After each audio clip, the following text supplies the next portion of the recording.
Hello, Alberto's going to be hopping in here in just a second. How is everybody?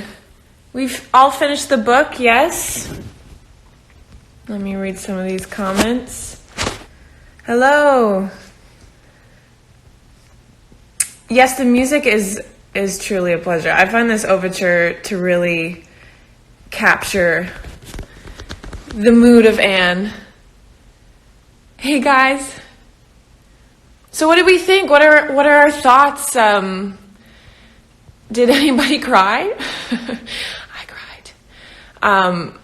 What are we thinking? What are our initial thoughts after finishing the book? Love the book, of course. Oh, Stella's going to come join us too, or knock over my coffee, one or the other. Yes, I cried. Me too. I'm planning on finishing season 1 of Anne with an E tonight. Hell yeah. I'm still emotionally fragile. Same. I got to that part before Alberto did, and he was like, "What's wrong with you?" I was like, "You'll know in a second."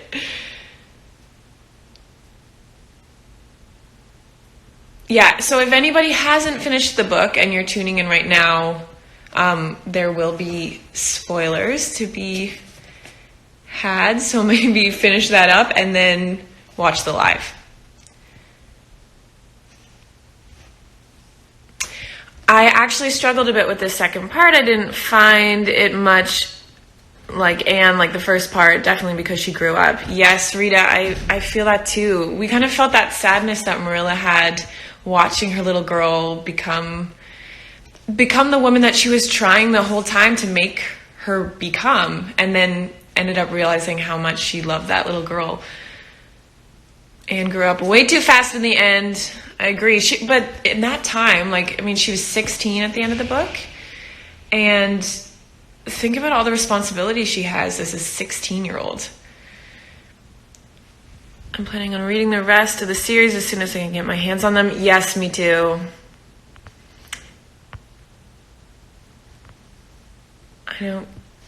I finished it. My heart had cried. The ending, it's a little bit sad, but good.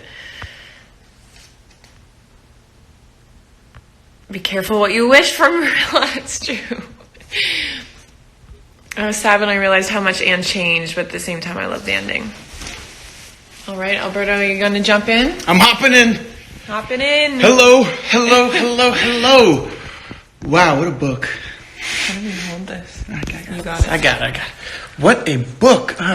This light is not working for me. It's not super No, not working for me. So, thank you, Tessa, for starting the live. Thank you guys for waiting.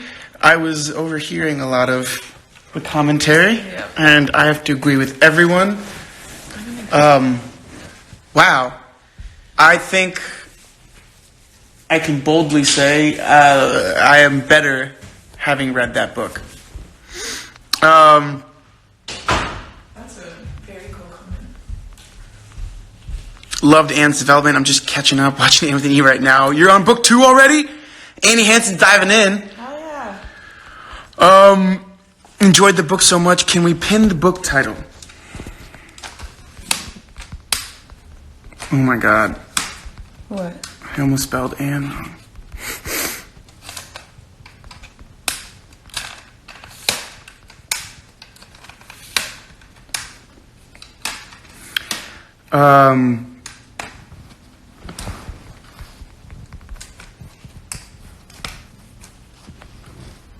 An amazing book. Someone says I'm wearing a sweater, so it must be chilly. We're not going to get into that discussion again. Oh, I can't pin. It's like whenever I don't try to pin a comment because I accidentally touch it, it pins. It pins. Ha! Got it. Okay. The last few chapters were difficult, but it ended on a sweet, hopeful note that made me feeling better. Dude, I was sad by the end. I wasn't ready. Honestly, didn't know what to think at the beginning. Reading a kid's book, but the more I read, the more blown away and enticed I was. Had so many emotions by the end. Why did everything at the end of the book happen so fast? Anne of Green Gables, it's a show too.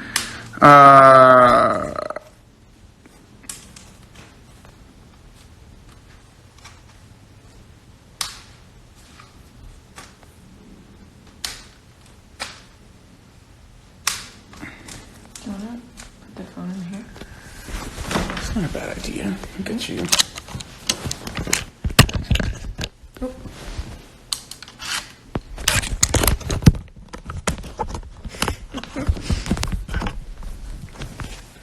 Yeah? No, we don't need to touch it. Oh. Okay. All right. I will say this. We saw the musical in PEI this summer.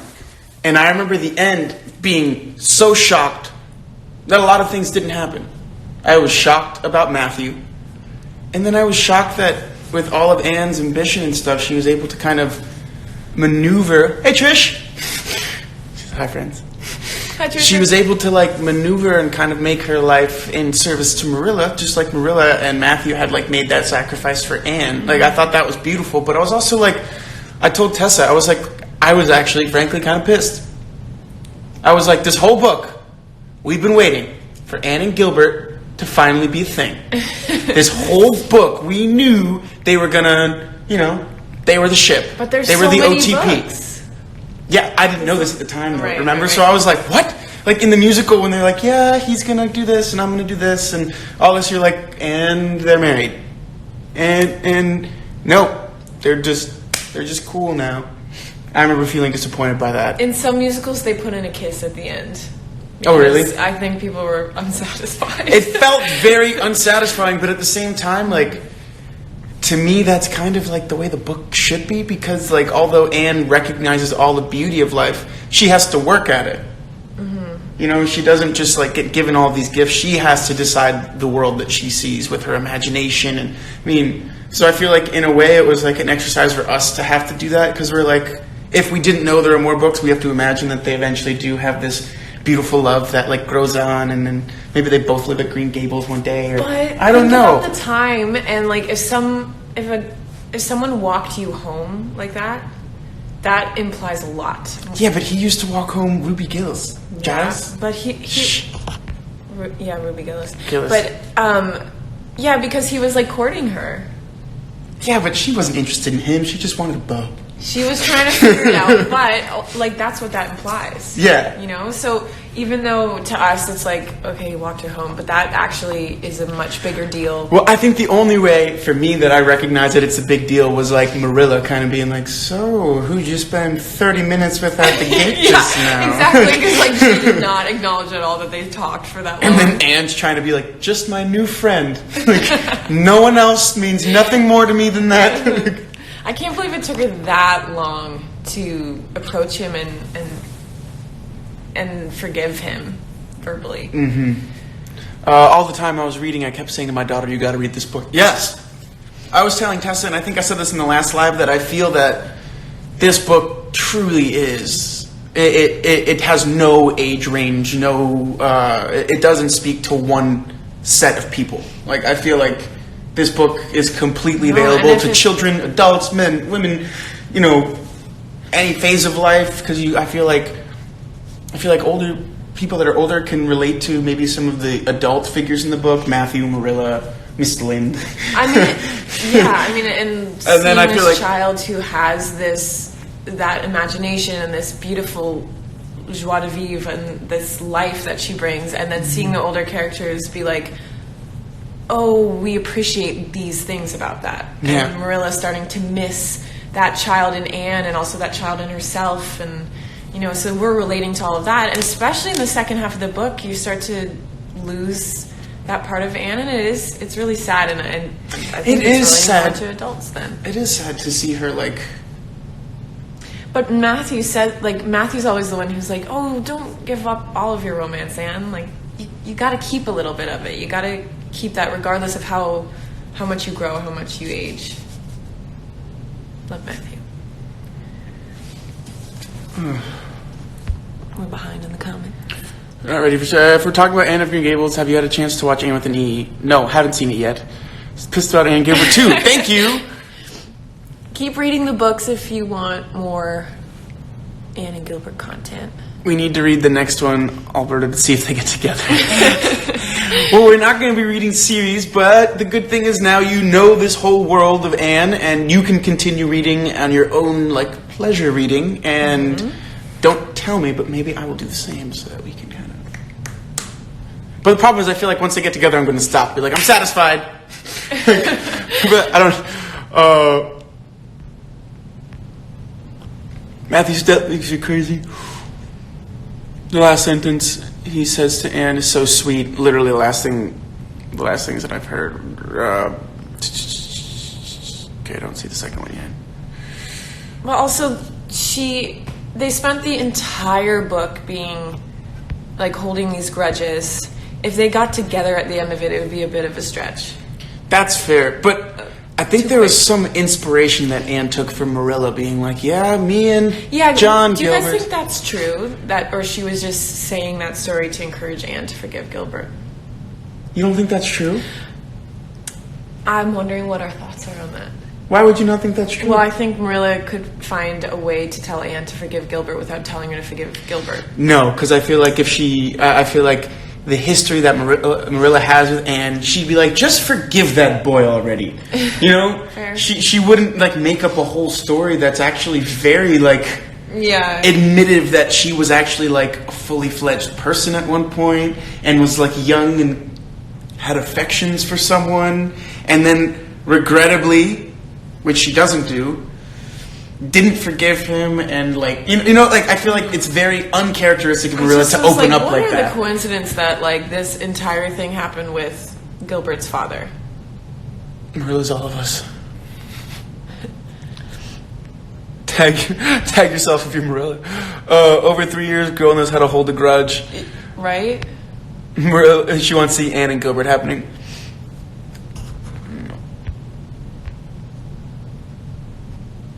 I do feel like this is one of the books that can literally be read by anyone. Anyone.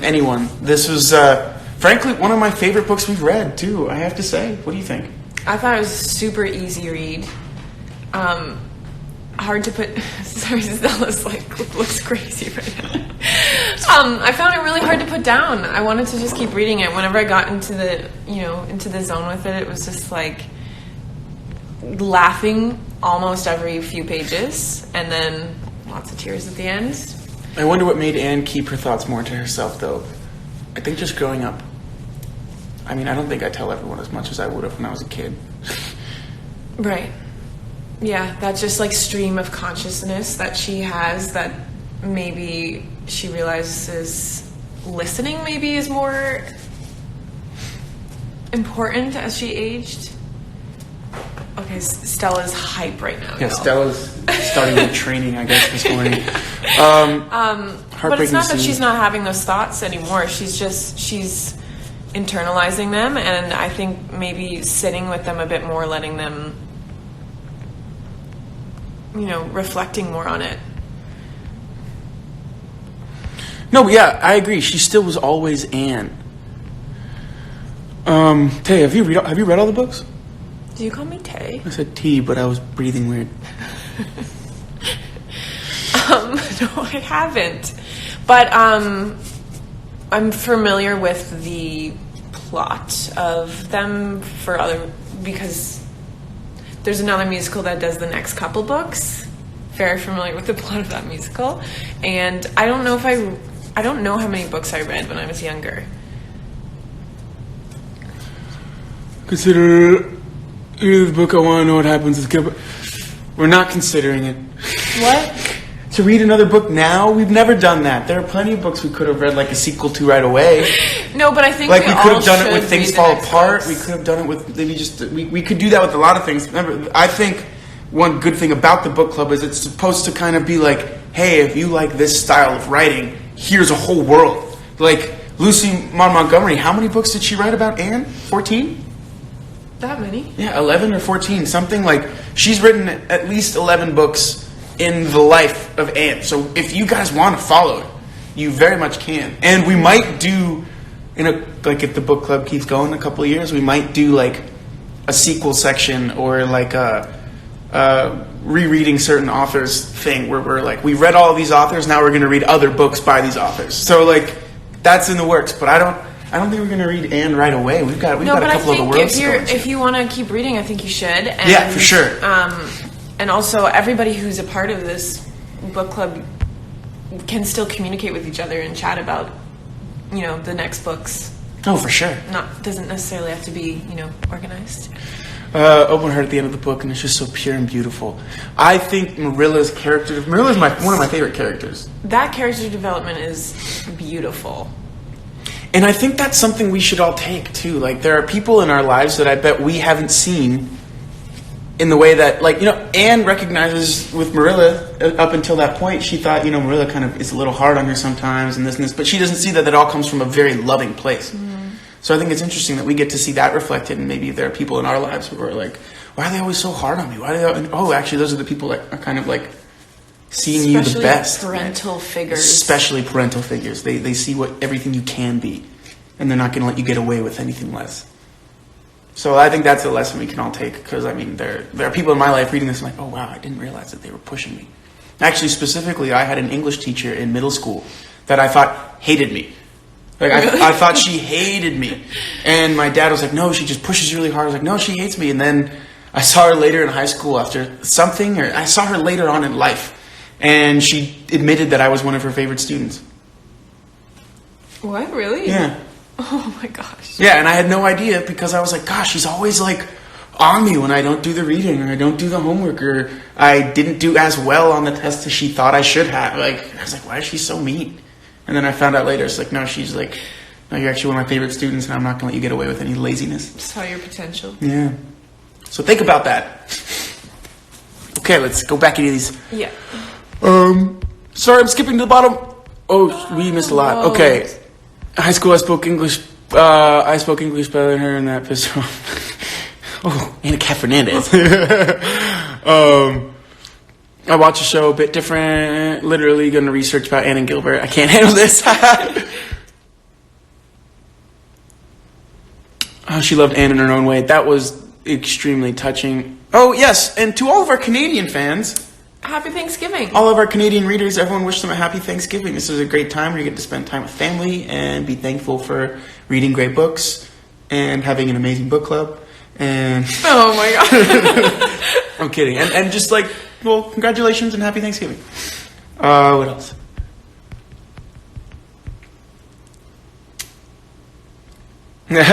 Okay, so anyone reading, I guess, Rita, is that for watching Anne with an E? You're going to find out some spoilers about Anne and Gilbert? Yeah, what's Anne and Gilbert's relationship like in this series? Do we want to know or we want to watch? Oh, yeah, maybe don't say. Sorry. Also, that was not nice, because then other people don't want to know.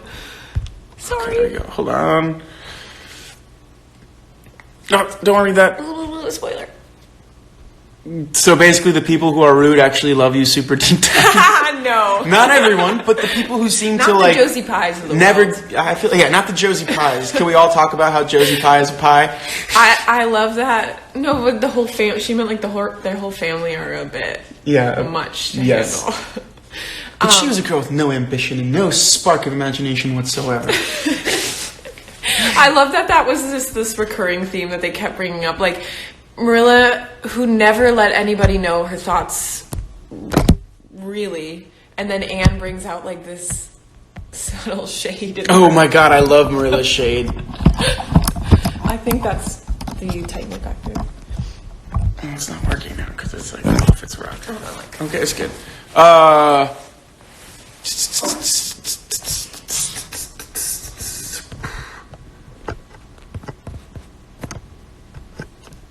Doing the book club, sitting by the fire, waiting to have a turkey.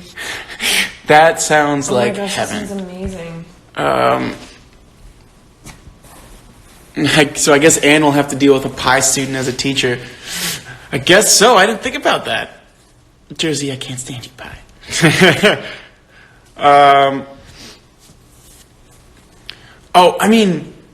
I think that's one of the most important and my favorite parts of the book, how being deemed unimaginative is the biggest insult you could get. Yeah. And I think that's something we should all take from this book and bring into our life, is that wonderful spark of imagination for good. I think people often, anxiety and a bunch of other things, couple this amazing imagination to do incredible harm to your thoughts and to make you nervous and scared about things. But if you use that power of the imagination for good, it could be this incredible tool. Think about how, anxious you can make yourself about something, and imagine and know that you could literally do the same in the opposite direction if you just work at, like our heroine says, if you just work at it. You gotta work at it. And it can be very hard. She does not shy away from that.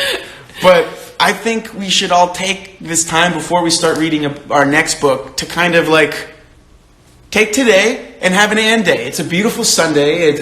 Where we are, it looks glorious outside. We're going to have a great brunch after this.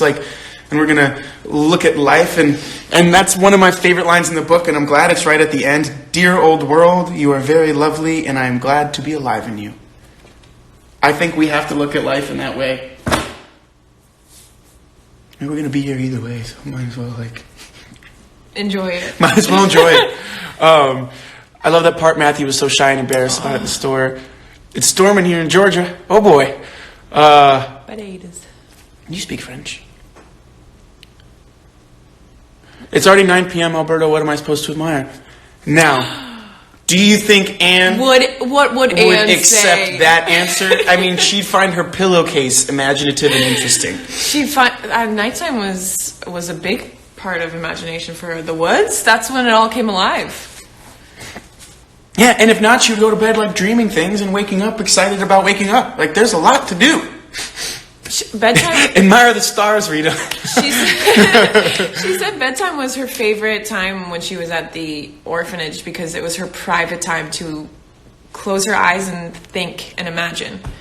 Mm-hmm. And I feel like a lot of creative people do that, where they daydream a lot and they just close their eyes and think. Mm-hmm. I do that a lot. Yeah, but doesn't look. So overall, let's talk about this. Should we know that I'd say overwhelmingly we all really loved this book. I haven't seen anyone that didn't quite click with it yet. And if you didn't, please share, because that's an awesome perspective to have. What was it that maybe bothered you about the book? What, other than the fact that Anne and Gilbert didn't get together, what is it that bothered you? Because to me, that's what bothered me the most about seeing it, was you have this beautiful story of imagination and life, and in a way it's almost like a childhood, where you kind of look at it with these rose-tinted glasses. You're like, wow, my childhood was great. And then she has some very adult circumstances hit her at the end of the book with what happens with Matthew, and the reality that Green Gables might be sold, and then having to kind of figure that out. But she takes it at stride and doesn't allow life to get in the way of her ambition or what she still wants to do. I don't know. I think it's a very powerful message, but also not ideal. You do feel sad. You're like, oh, I wish she went on to study it, but doesn't mean that she doesn't do that either. I don't know what happens in the other books, but I'm going to speculate based on some sort of aforementioned knowledge that she does eventually go on to do cool things. I had so many thoughts go through my head while you were saying that, and now they're all gone. Yeah, I thought the whole little section about how she was dealing with grief and death was really interesting, and seeing her and Marilla handle it very differently. Just Marilla is someone who usually kept that all together and then used it as a moment, as an excuse really for her to express everything that had been bottling up in her for years. And then Anne, who usually is so able to articulate how she's feeling and let all of that flow through her body, had no tears. None. And she found that shocking. Yeah. But I knew I knew when she woke up it was gonna flood over her, because we've all had those moments where you wake up and you think about the day before and you're like, oh, thank God that was not a dream, and you're like, oh no, I thought that I would wake up and it would be all gone. And she had that moment, and I thought that was beautifully sad. Yeah, but so also let's just talk about Lucy Montgomery being able to really bring us through this journey like that. Mm-hmm. And I thought she did a very awesome job. And then can we also talk about one of the coolest things that I've noticed in this book was how we talked about it briefly in last live, but Anne's not destruction of, but Anne's constant, she's coming up against these gender roles that were trying to be pushed onto her by Mrs. Lynn, how she's like, oh, we already have more education than a woman should be comfortable with, and all of these things, but not once does Anne take her seriously in that. She laughs. Yeah, she She's laughs like, at Miss Lynn. She's like, oh, I'm going to keep studying. Are you crazy? This is the joy of my life, is learning. Yeah. That's one of the coolest quotes in the whole book is she's like, there's so much that nobody knows. There's so much to learn. There's so much unknown territory. And that's what excites Anne. So, of course, she's going to keep studying. This book is so progressive. Like, think of the time that it was written in. Mm-hmm. For women, first of all, they go to school and there's a female teacher that comes in. And that was a big deal. Because remember, even then, Miss Lynn was like, women shouldn't be doing that. Mm-hmm. And then to find out that Anne is going to be teaching too. And then that Miss Stacy does when she gets that group of students who want to continue studying, a lot of them were women. A lot of them were. And then also I think of Marilla, someone who had grown up in her life before and had accepted and lived her life very happily, but never once did she really stand in Anne's way. Never. She was actually quite inspired by Anne. Yes, yeah. Exactly. Like anytime Mrs. Lynde would say something about it not being for women, Marilla would be like, she countered that. Mm-hmm. Forward thinking for the times, and it really resonates with our time. It does, and that's the thing. Like, when did she write this book? What year was it when she wrote this book? 19. Does it say? Oh, something. Yeah. In the early 20th century. 1908. There we go. 1908. Same year that I think Rolex was founded. 1908 she wrote this book, and even today we're seeing like how inspiring and how amazing it is and how amazing it must have been for her to write this book at that time. Marilla has a quote where she said, I believe in a girl being fitted to earn her own living, whether she ever has to or not. Sorry, I read that like as I was understanding what it meant. Yeah. But it's like, and that's the end of the sentence. But basically, Marilla's talking about, I think a girl should be educated enough to take care of herself, even if she doesn't end up needing to. I mean, in these times, like most often she wouldn't be earning her own living. And for Marilla to say that, I thought that was very, very cool. And I wonder if she would have said that had she not had Anne. Probably not. Probably not. But so many times Anne has these moments where she comes to Marilla and she says, so this is the way things work here, but I don't understand why. I don't understand why. And this constantly would come up when she said, women can't be ministers, but I don't see why, and asks this to Marilla. And she keeps bringing up all these questions, and then Anne gives a perfectly good explanation for, well, she can pray just as hard as a man. She understands. I can give just my sermons actually might be better than this guy. Right. And then like she just constantly brings up all these social constructs and questions them with Marilla, like as her little chum, and they have this. I kind of do like that Marilla at the end softened just that much more. Yes. It made me really happy. And then I don't know, I like Matthew would have been so proud to hear her. Also, let's talk about Gilbert really quickly, because there's something I do want to touch on with him where I'm like, I appreciate that at that time, he was not intimidated by Anne. Yes, I agree. He was so secure that he was like, yes, I can't wait to be great friends with you. And never once did he like expect her to just like even when she not won be who the she was. scholarship and he didn't, and he really needed it. Yeah. And it was not a bit of, well, maybe, we don't know because they didn't really tell us. But maybe there was like a pang of like, oh man, I didn't get it. But it was never. He was so inspired by Anne. Yeah. From the very beginning, the fact that she was so clever, that was what attracted him to her. It had nothing to do with, like at that time, I don't think it had to do with her looks. I think he was really interested in who she was and how she thought and how she was different. And she kind of like made life magic. Mm-hmm. So I think he did like really, and I think it's so cool because like you don't see that. I mean, the men. How many men do you really hear from in this book? You hear from the teacher in the beginning. Mm-hmm. You hear from Matthew. Yep. And you hear from a doctor. You hear from. Gilbert, but like our occasionally. Main characters, all of the main characters are women. Yeah. And the story is mostly about, except for Matthew, but like the story's and I thought it was such a cool thing that Gilbert, not once did he ever say that Anne shouldn't be doing what she was doing, or it was just so cool. Yeah. And that's, I think, another shocking thing about this book in 1908. Can you guys believe that? That's so cool. And that's one thing I do want to just touch on really quickly. One of the most important things we do in this book club is we read books from the past, and we see how they still are relevant and important, but we also have to recognize the world that they were written in and admit and see what the amazing things they did and some of the faults. I don't see that many faults in this book.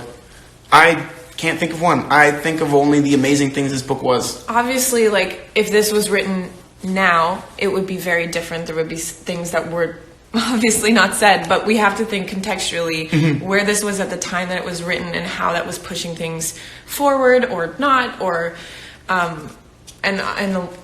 most all of the books that you guys have read have marked a time in history in how it was moving things forward.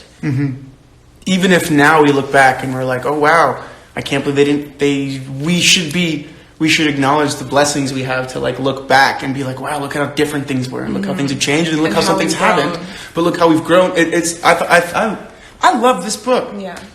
This was a recommendation from Miss Mossy here, and I think she chose a great novel.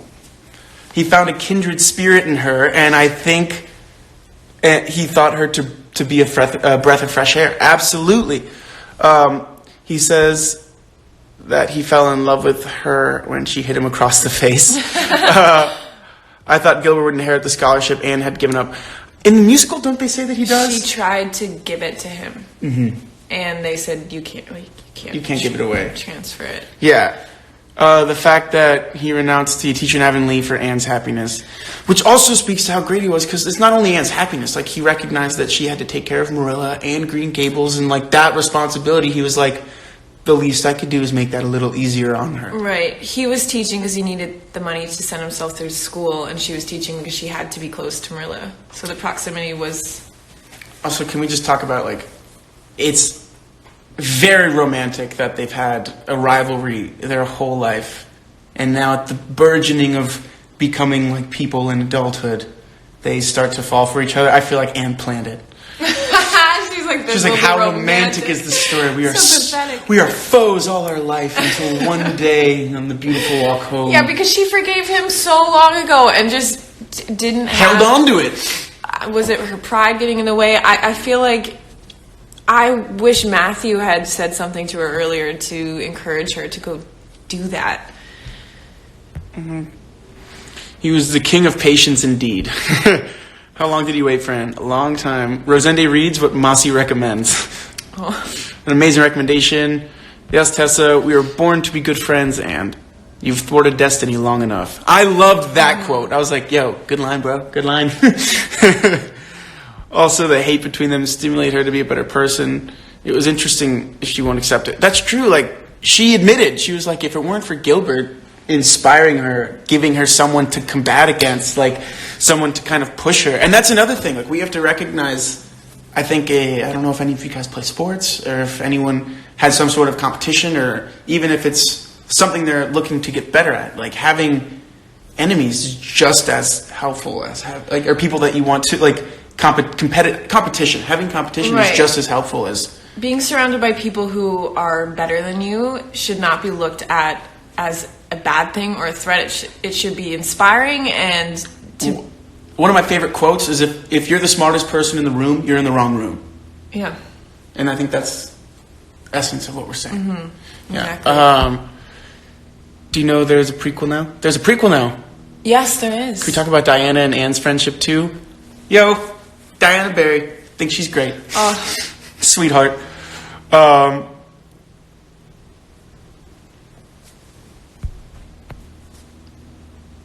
Having an opponent helps you better yourself, essentially. Sometimes, yeah.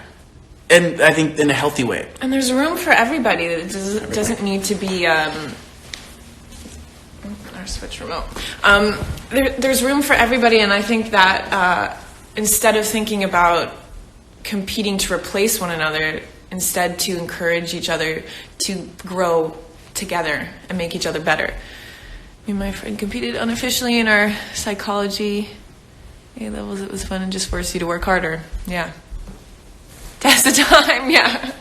No, not quite. All right. Such a sweetheart. We have about 20 minutes left, so I think right now is the best time to start quotes.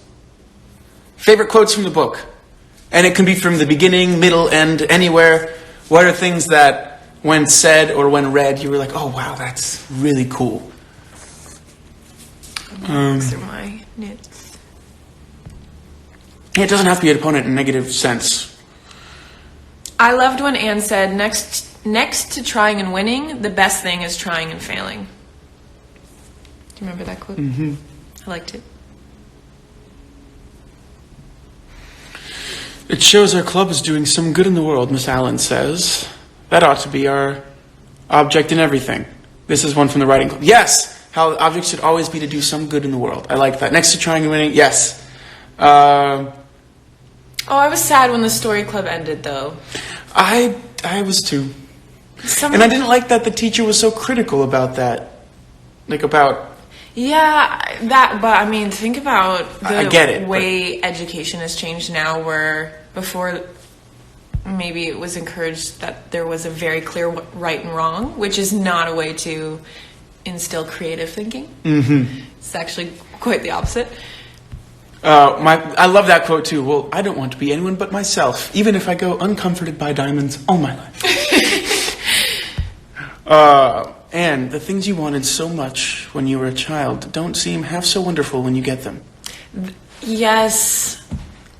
I think that's something we all realize as we get older. Like, as a kid, you're like, God, I can't wait to be in high school or in middle school. And then you get to middle school and you're like, I can't wait to be in high school. And you get to high school, you're like, God, we don't know anything. I can't wait to be in college. And you go to college and you're like, I can't wait to be an adult. And then you're an adult and you're like, I wish I was back in college. I remember playing house when you were little and you're like, I'm going to have a job and my own house. And then you're like, and all the bills and all the responsibilities. And I have to get groceries every week. That and romantic. I still have to go to the gym. And I still have to, like... And now if I eat poorly, I notice right away. My girl that I'm proud of. I love that. That broke my heart in like the best way. Yeah. And that was their last conversation that we saw. Also, like, I think one of the things we could also just... I don't know why. I'm taking a bunch of things. I'm like, wow, we all have the power to do this. Like, Anne was a light in everyone's life in Avonlea. Even Miss Barry, who called her that Anne girl, who everyone thought was this, like, super uptight Mr. Potter type character, was enamored by Anne and loved her company and found her smart and clever. And it's because she was never trying to do what someone else was doing. She was always acknowledging her growth. And when she had a fault or felt she spoke too much or felt that she apologized and was aware, but at the same time, so genuine. She was so genuine, and her curiosity really like sparked a light in other people. And I think that's something we can take into life, is that idea of curiosity being that doorway into like cooler things. And it doesn't have to be reserved for children.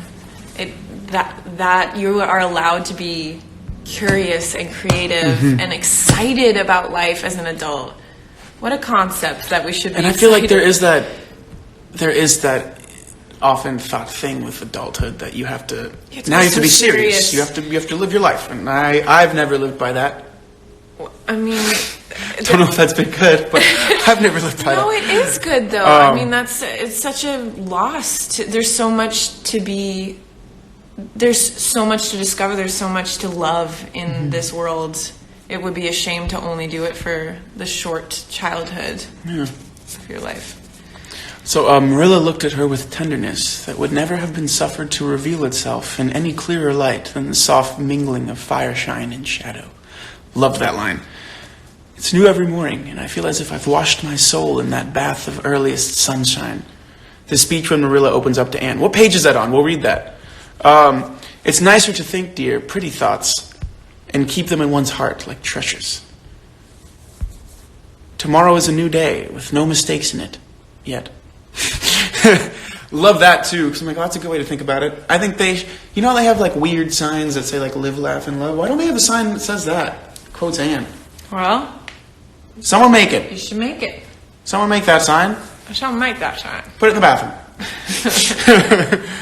Mr. Allen says everybody should have a purpose in life and pursue it faithfully. Only, he says, we must first make sure that it is a worthy purpose. Who decides that, though? The worth. Probably yourself. Probably yourself. I never knew how much I really liked her until I saw her familiar face among all the strangers. I like that, too. Was that about The teacher that she saw at the expo, at the exhibition. She's like, "Oh, Miss Allen! Oh my God, not Miss Allen, 'cause that's the preacher's wife." Yeah, the minister's wife. Yeah. Who was that about? Was that about Mrs. Lind? It was. Oh, was it? Yeah, I think so. But that is true. Like when you're in a place where you don't know anyone and it seems huge, and you see one person you recognize, you're like, "Oh my God, you're my best friend." We talked about that the other day. Mm-hmm.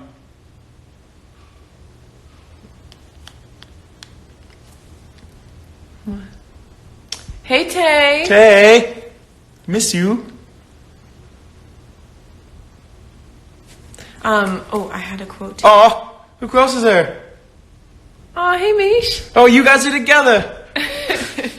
I like that they're on their own phones, though. Yeah, they both had to put a comment in. Yeah.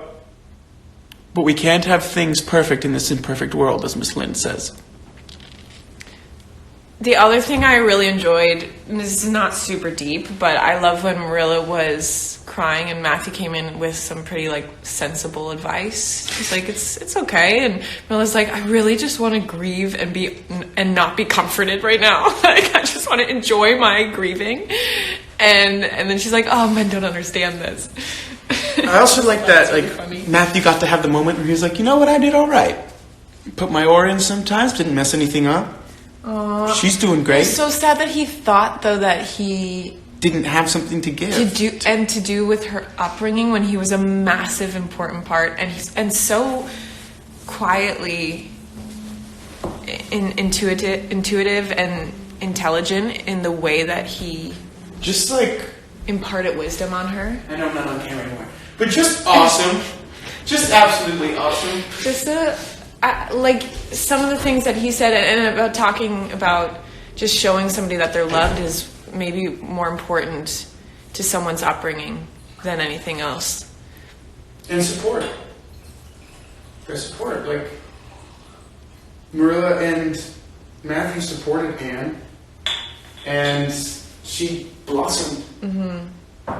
Now, they did have their own thoughts and stuff to do for her, but...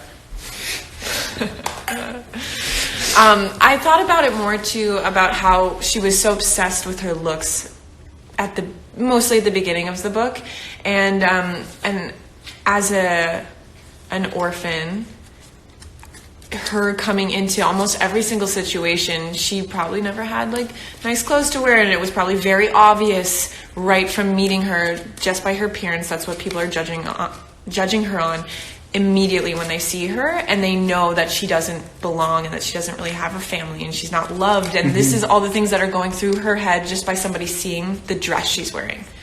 So to her, that obsession with her appearance was so much deeper than just wanting a pretty dress. It was wanting to feel loved. It was wanting to feel like she had a family, that she was accepted, that people would and that she see was her for someone more than just, worth the space that she took up. Yeah, and she wasn't just an orphan. She was so much more than what she appeared to be. What if you haven't found your purpose? Then how do you find it? Remember the Alchemist's book? That was a big one on finding. I thought you had a direct quote. That would have. You looked so excited. I was like, no, but I mean that book talked about it. I would read The Alchemist. I would read The Alchemist, and then I think it's every person has their own journey they have to take to do that. Some people don't find their necessarily true passion until much later in life. Some people find it really early. Some people find multiple purposes or passions throughout their life. It's not one thing. And I think the main thing about that is just being open to finding it, and to exploring many different things and seeing what clicks for you, what sparks that curiosity. And if you're open to it, you're probably going to discover a lot more than just one thing. Exactly. And I think it's one of those things that the deeper you go, the more you know. Right. And the more you know, you don't know. And then the more you know, the more you feel like you don't know. We are rich, we're happy as queens, and we've got all imaginations, more or less. I love that. We're happy as queens. I loved that. Another funny one of Marilla's quotes. She does plenty of unofficial preaching as it is. Nobody has much of a chance to go wrong in Avonlea with Rachel to oversee them. Her shade is so funny. Also, I loved how Anne was like, Marilla, what do I do whenever I'm with Miss Lind? I just want to be bad. And Marilla's like, yeah. So do we all. So do we. But that also speaks to like... that unsolicited advice. Unsolicited advice and that idea that as humans... we like to make decisions for ourselves. You know, we don't want to be told what to do. We won't be shown what to do, but we want to kind of discover things on our own. And someone asked, yeah, it's a really cool car door that... Are you going to bring the door over? No, I'm just going to turn it on. Okay. It's a light. It's a light. And it looks really cool. It has a... yes.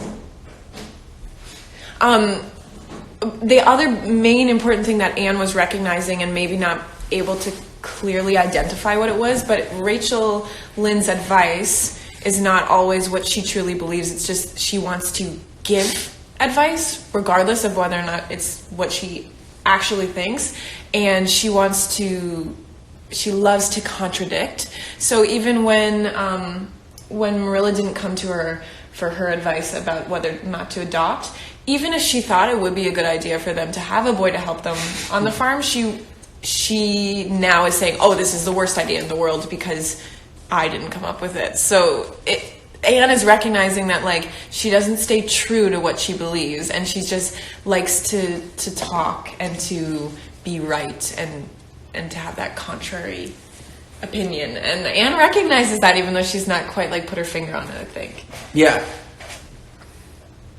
If you can't be cheerful, be as cheerful as you can be. All right, we have 9 minutes now, so let's last thoughts of the book. On level of the books we've read, how does it compare? Are you going to read more Lucy Maud Montgomery now? I don't know. I'm happy. I feel better to know Anne now. Like I think it's such a good reminder as an adult too. Well said, Tessa. It feels like yesterday, but so long ago at the same time. If you didn't read it, it's a great book. Really is. Really is. I love the chapter when Matthew got Anne a dress with puff sleeves when he came in and saw her with her friends. Saw her something different, still brightest in the room. Yeah. Oh, yeah. And so I saw someone comment earlier about how sweet it is that Matthew loved to buy her all these things. Yeah. It's not that matters. But In the musical, it's one of the best scenes. Oh, it is. Because it really plays with you really start to see his shyness, his inability to kind of find words. I Can't Find the Words is a great song too. Yeah. Like the musical, if you get the chance to see it, because now that we know the world and we know these characters, it does a phenomenal job at like opening their lives a little bit. He's trying to go in to ask if they have puff sleeves, and he gets stuck on the P of it, and then he ends up leaving with everything that starts with the letter P. With a pail and with pitchforks, a pitchfork with potatoes. Loved it. Yes, good, happy.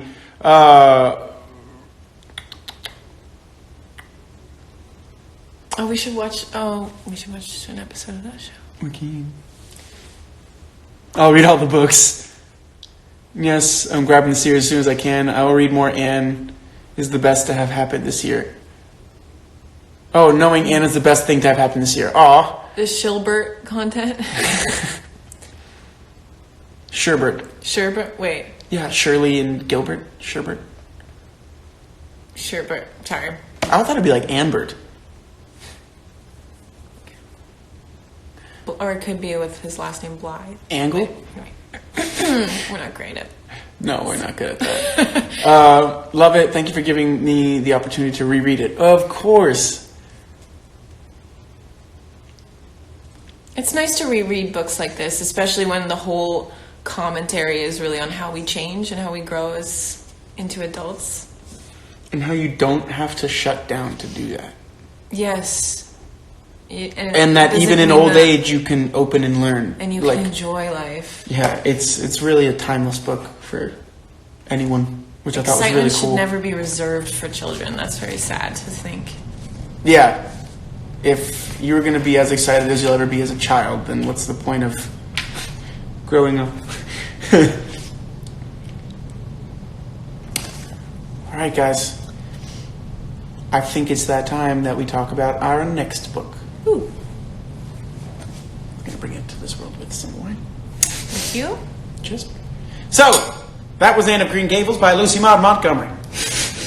Now we'll be reading a book from the 1920s. Entitled. Perfect for this coming year. Right? One of the reasons why I wanted to read it, I wanted to reread it.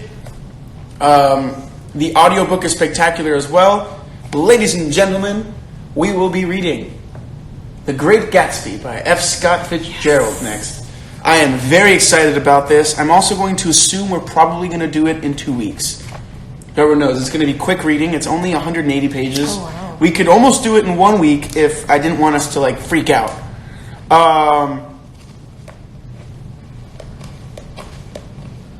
I'm planning on finishing the book after the turkey dinner. Awesome. If you can stay awake after dinner. Yeah.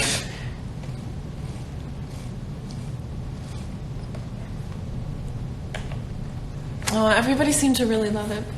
I don't know why the TV show fan came up with Sherbert, which is like her last name and his first name, IDK, but it sounds low-key cute. Sherbert. It does because Sherbert's delicious. I like Sherbert. And ice cream is a big part of the book. Mm-hmm. I guess we'll stick with Sherbert.